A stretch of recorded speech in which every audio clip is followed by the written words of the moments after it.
योगनगरी ऋषिकेश से पीएम मोदी ने कांग्रेस पर जमकर हमला किया है और कहा कि आज देश में बीजेपी की सरकार है और इसीलिए किसानों के खातों में 2600 करोड़ से ज्यादा उनके खाते में जमा हो गए। अगर कांग्रेस की सरकार रहती तो सब कुछ लूट लिया गया होता। हमारा नारा है भ्रष्टाचार मिटाओ, जबकि कांग्रेस का नारा है भ्रष्टाचारी को बचाओ। जब कांग्रेस की सरकार थी तो गरीब का, नौजवान का पैसा बिचौलिए खा जाते थे।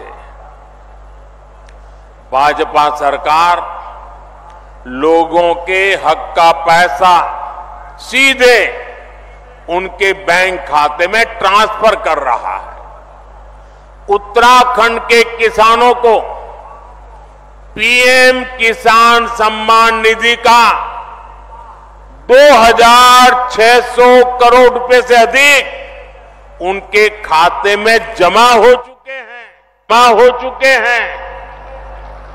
कांग्रेस की सरकार होती तो ये सब कुछ लूट जाता।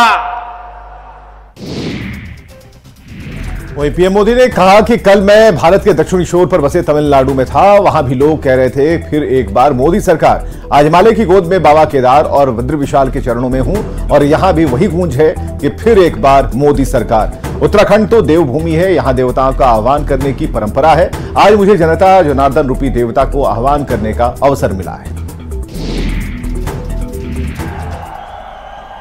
भारत के दक्षिणी छोर पर सागर तट पर बसे तमिलनाडु में था और वहां भी लोग कह रहे हैं फिर एक बार,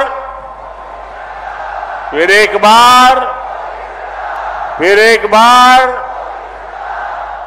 आज हिमालय की गोद में बाबा केदार और बद्री विशाल के चरणों में हूं तो यहां भी वही गूंज है, फिर एक बार, फिर एक बार।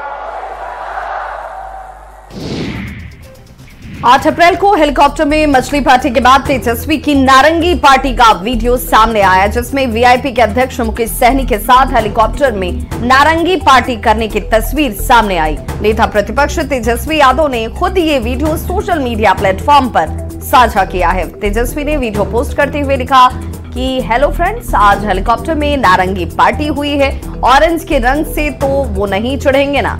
एक और पहले से हेलीकॉप्टर में मछली पार्टी करने को लेकर जमकर सियासत हो रही है, तो दूसरी तरफ आज एक नया वीडियो तेजस्वी ने शेयर कर चुटकी लेने की कोशिश की। 2 तस्वीरें और इन 2 तस्वीरों के जरिए आप समझ सकते हैं कि मुकेश सहनी और तेजस्वी यादव की तरफ से इन तस्वीरों को सामने लाकर सियासत को और ज्यादा गर्मा दिया गया।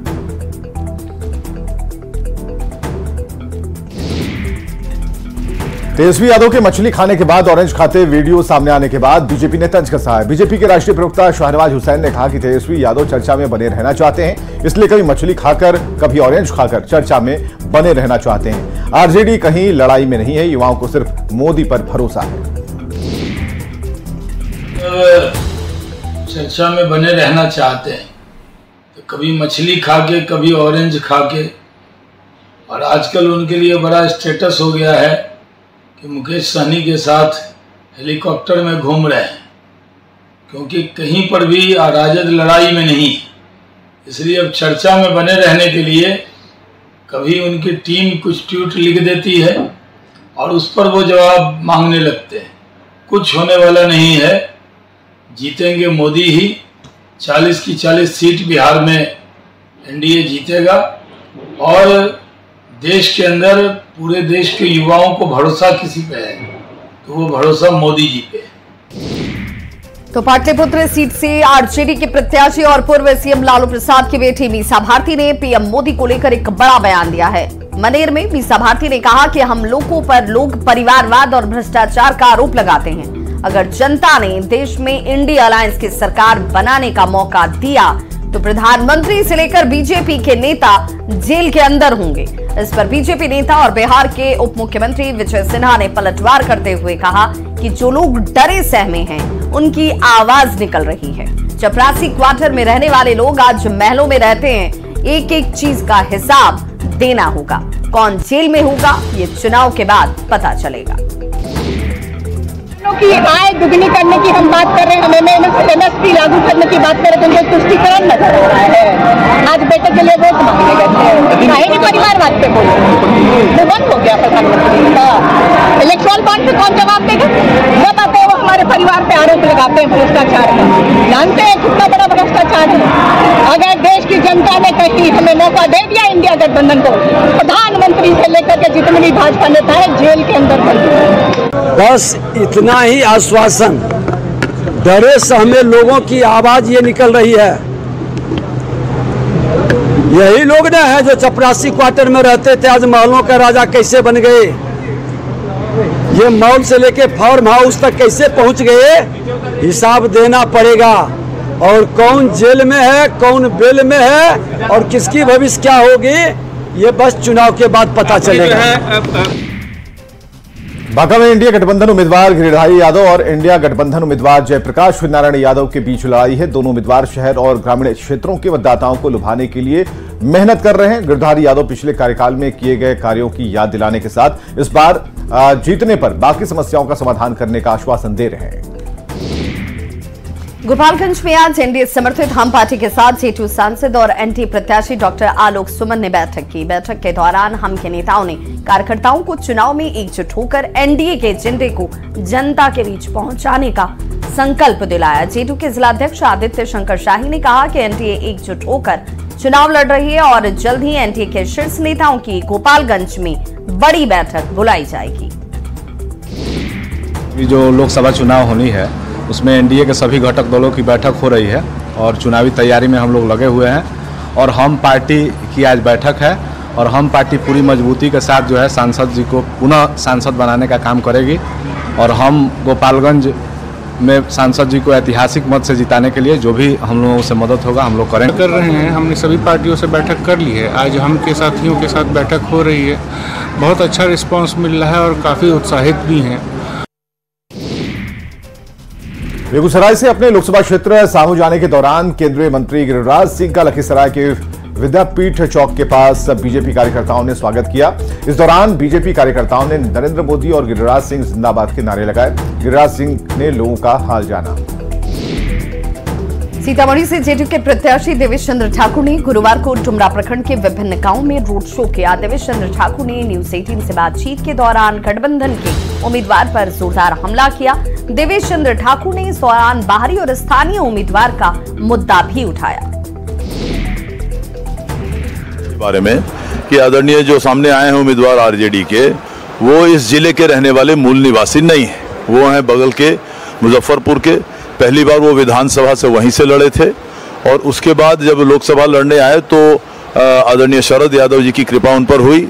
स्वर्गीय शरद यादव जी की बहुत बड़े नेता थे, हम लोग भी बहुत सम्मान करते थे उनका। आज भी उनके लिए बहुत हम लोग के लिए ये है, तो उनके आशीर्वाद से उनको यहाँ टिकट मिल गई और वो एक बार लोकसभा लड़ गए। बावजूद उसके उन्होंने पार्टी छोड़कर आरजेडी में चले गए, तो आरजेडी में 2 बार से वो हार रहे हैं।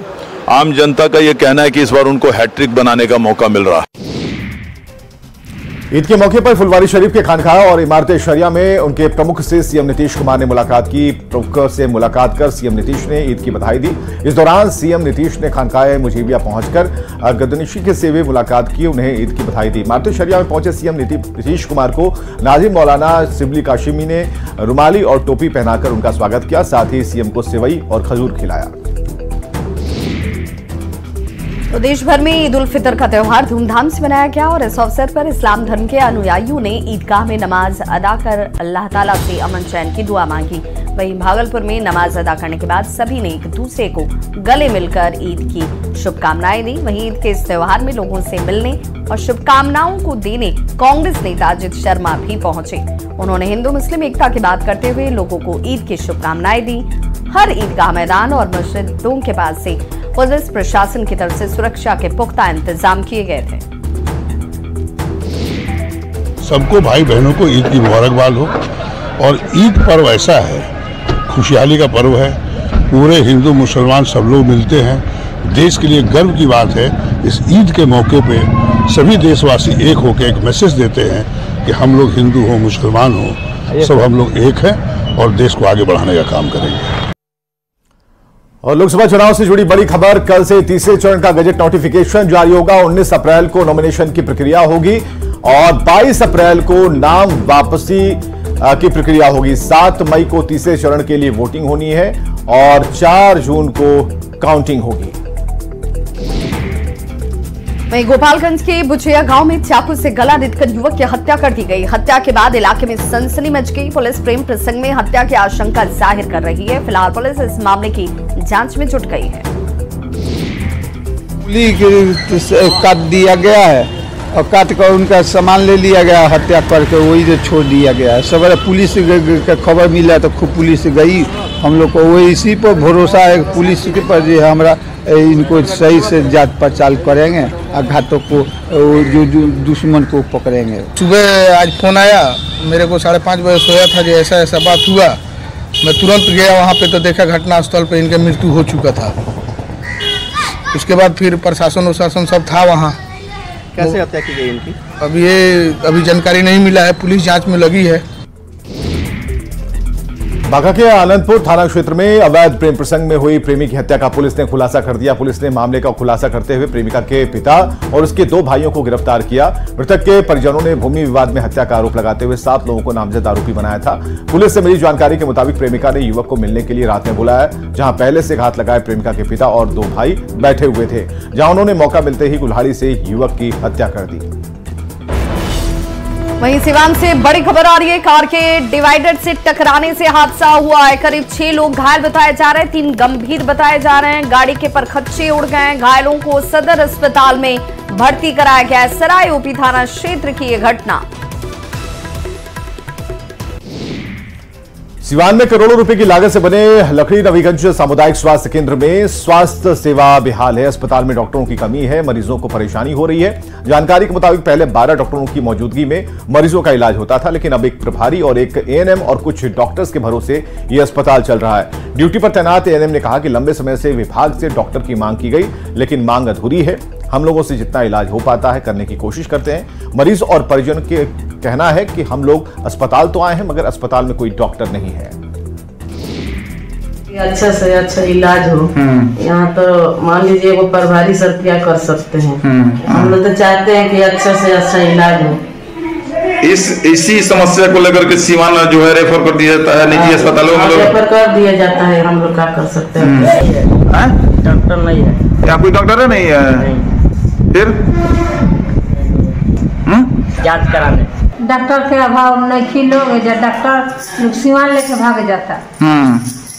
इलाज नहीं हो पावा, इलाज नहीं हो। और क्या है वहीं दरभंगा से बड़ी खबर, अंबेडकर सभागार में भयंकर आग लगी है। शॉर्ट सर्किट की वजह से आग लगने की आशंका जाहिर की जा रही है। बिजली के उपकरण जलकर खाक हो गए हैं। आग लगने से जान माल का हालांकि कोई नुकसान नहीं हुआ। सभागार में कंट्रोल रूम बनाया गया था। दमकल की टीम ने आग पर काबू पा लिया है। क्योंकि कंट्रोल रूम जो बनाया गया था डीएम साहब के ऑफिस में, तो इसमें है जो शॉर्ट सर्किट से है जो आग लग गई है। आग लगने के कारण है जो संचार व्यवस्था है जो बाधित हो गई है। जैसे बीएसएनएल के कर्मचारी है जो आए हुए हैं, उसको तत्काल ही है जो ठीक किया जा रहा है। सहरसा से बड़ी खबर है, सदर अस्पताल में हत्या से हड़कंप मच गया। युवक की गोली मारकर हत्या की गई थी। ओपीडी के पास गोली मारकर उसकी हत्या कर दी गई और 22 साल उसकी उम्र बताई जा रही थी। सदर थाना इलाके की यह घटना है। पुलिस मामले की जांच में जुटी है। एक लाश पड़ा हुआ है, ठीक है। हम लोग मुझे सूचना पर हम आए थे तो देखे कि मृतक पड़ा हुआ है, उसको गोली लगा हुआ था। तो पोस्टमार्टम के लिए भेज दिया है सारा प्रक्रिया करके। आगे जांच होगा तो पता चलेगा क्या होगा कि नहीं होगा। मेरा बेटा आया इधर 4 बजे लगभग में बाथरूम करने, तो देखे उसको गोली का हत्या करके मरा हुआ था। हमको तो मालूम हुआ 5:30 बजे। कहाँ गोली लगी है उसको? इसके नया तरफ। कहाँ घटना कहाँ होगी, कौन जगह? हॉस्पिटल कैंपस में, ओपीडी के बगल में। मुंगेर के महुली गांव में एक नाबालिग लड़की पिछले 3 दिनों से गायब है। गायब युवती की हत्या कर शव को गंगा में फेंक दिए जाने की आशंका जाहिर की जा रही है। नाबालिग के गायब होने की सूचना ग्रामीणों ने पुलिस को दी। सूचना मिलने के बाद पुलिस फिलहाल जांच के लिए गांव पहुंची और पिता भी फरार बताए जा रहे हैं। लड़की के 2 चचेरे भाई भी पुलिस को देखकर फरार हो गए। मां भी नाबालिग बच्ची के बारे में कुछ बता नहीं पा रही। प्रेम प्रसंग में हॉरर किलिंग की संभावना इस वक्त जाहिर की जा रही है, लेकिन बॉडी अभी तक बरामद नहीं हो पाई और पुलिस अपनी तहकीकात में जुटी है। ये परसों से गायब थी, 8 तारीख से। परिजनों ने इस बात की सूचना नहीं दी, तो इसी आधार पर ये परिजनों के ऊपर हम लोग को शक है कि उन्होंने ही कुछ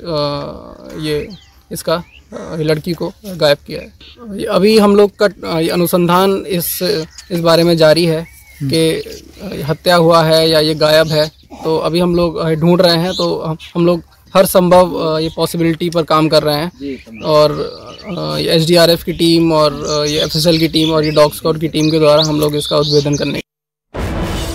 और बड़ी खबर प्रधान अध्यापक और प्रधान शिक्षक परीक्षा से जुड़ी खबर है। 15 जून के बाद ये परीक्षा होगी। 25 जून तक ये परीक्षा लेने का लक्ष्य रखा गया है। जून में ही परीक्षा तिथि की घोषणा और प्रधान शिक्षक के लिए कुल 1,21,000 आवेदन जमा किए गए हैं।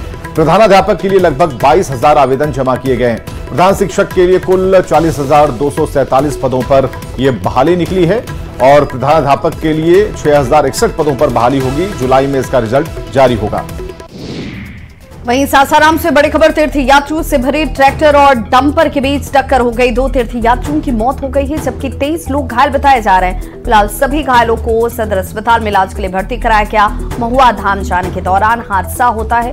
सोनारी के ठेकारी के पास यह हादसा हुआ और हादसे में घायल लोगों में 10 महिलाएं से 2 बच्चे शामिल हैं। उमापुर से सर गाड़ी जा रही थी महुआ धाम। हाँ, कौन गाड़ी? सोनालिका था सर, ट्रैक्टर। पाछे से ट्रक वाले डंपर वाले टायरा मार दिया। हाँ। और दाहिने साइड में पलट गया। हाँ। सर 23 गो सर घायल हैं, 2 गो मौत है। कहाँ जा रहे थे? महुआ धाम ट्रैक्टर से। सासाराम के टेकारी गांव के पास ट्रैक्टर और ट्रक में टक्कर के कारण 23 लोग घायल हो गए, 2 लोग घटनास्थल पर ही मृत हो गए। डंपर में टक्कर हुआ ना? ट्रैक्टर डंपर, वही ट्रैक्टर और ट्रक जैसा डंपर था। हाँ। जिसमें 23 लोग घायल हो गए, 2 लोग स्पॉट पर डेथ हो गए, जिनको सदर अस्पताल लाया गया है। 23 लोगों का इलाज सदर अस्पताल में चल रहा है। लोकसभा 2024 को लेकर नवादा में एनडीए ने एक बैठक का आयोजन किया, जिसमें एनडीए के सभी घटक दल शामिल हुए। कई नेताओं के साथ साथ पार्टी के कार्यकर्ता भी इस बैठक में मौजूद थे। बैठक का मुख्य उद्देश्य एनडीए से बीजेपी उम्मीदवार विवेक ठाकुर को भारी मतों से जीत दिलाकर सांसद बनाना था। इस बैठक में सभी दल के नेताओं ने एक मत से बीजेपी को वोट देने की प्रतिबद्धता दिखाई है। इस बैठक में हर दल के कार्यकर्ताओं को कई टास्क दिए गए। सारे लोग जो अभी आए हैं, यहाँ से जब जाएंगे तो ब्लॉक स्तर पर भारतीय जनता पार्टी के प्रखंड अध्यक्ष, जनता दल यू के प्रखंड अध्यक्ष, हम पार्टी और जो भी पार्टी हमारे इस गठबंधन में है, वो लोग ब्लॉक में बैठक करेंगे और वहाँ से ब्लॉक स्तर तक जाएंगे और चुनाव भारतीय जनता पार्टी को जिताया जाएगा। कार्यकर्ताओं को तो संदेश बड़ा स्पष्ट है। सब लोग सभी घटक दल के लोग क्षेत्र में ऑलरेडी काम कर रहे हैं हम उस डे पर। बस यही है कि सब इकट्ठे बैठे भी थे थोड़े दिन पहले, सो अभी बैठे। एनडीए के तमाम यहाँ के साथीगण एक साथ